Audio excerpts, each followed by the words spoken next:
This quick tutorial is all about writing techniques. Writing is one of the most difficult things to learn in cake decorating, and it takes lots and lots of practice, but I can give you a few tips and a few pointers on how to start.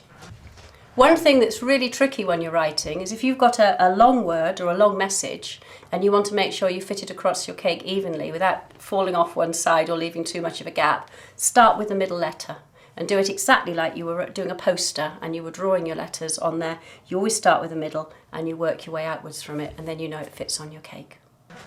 The first thing I would do is I would get yourself a plastic document folder that you can insert a piece of paper that you've done some practice writing on with a big thick pen. And what I always say to everyone when they first start writing, imagine you're going back to school and you're doing basic blackboard writing. Everybody tries to make their writing look fancy, but what you have to do is learn how to do it very basically before you start doing embellishments or doing fancy ends to your letters, etc. When you pipe, you want to touch your icing to your cake or your plastic sheet.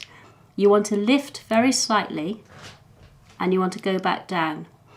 If you stay close to your cake or your paper as you do it, it goes wibbly. Whereas if you lift up slightly, as an example, let me show you, you will get a perfect straight line if you bring it up into the air and drop it again. And also, when you bring it into the air, you can guide it where you are going. If you stay very close to your work surface, let me show you with this one, it's very, very hard to get a neat curve because you're not giving yourself enough room to actually tell that line where you want it to go.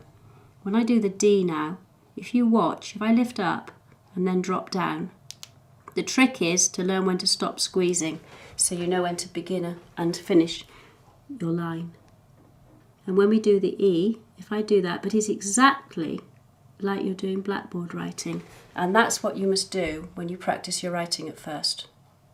Now I'm just going to show you an example of once you've managed to do your basic writing, lift, drop, and we'll do a basic line across there. At that stage, that is when you can start embellishing your letters. And if you were doing, say, an H and you wanted to embellish it, you would do that afterwards. So there's a little example of that there. If you were writing happy birthday, you've got your A.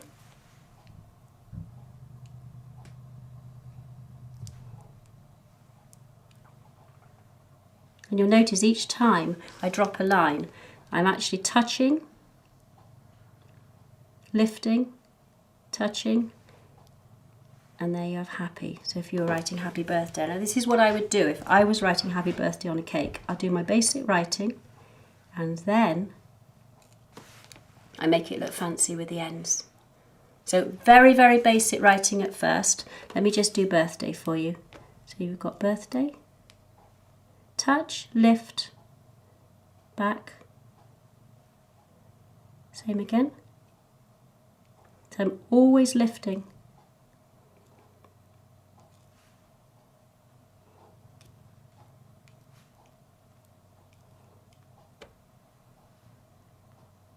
So there's our H there.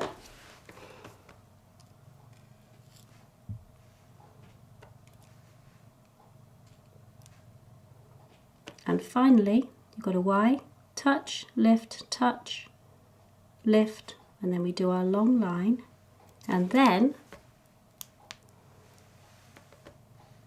look how high I lift to do that final curve. That's how I get the control, and that's how I get a nice smooth curve, by lifting away.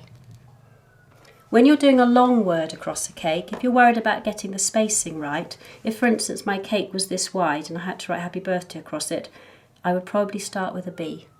I would do my middle letter first, and then I know that I can work both ways and I'm going to fit it in correctly.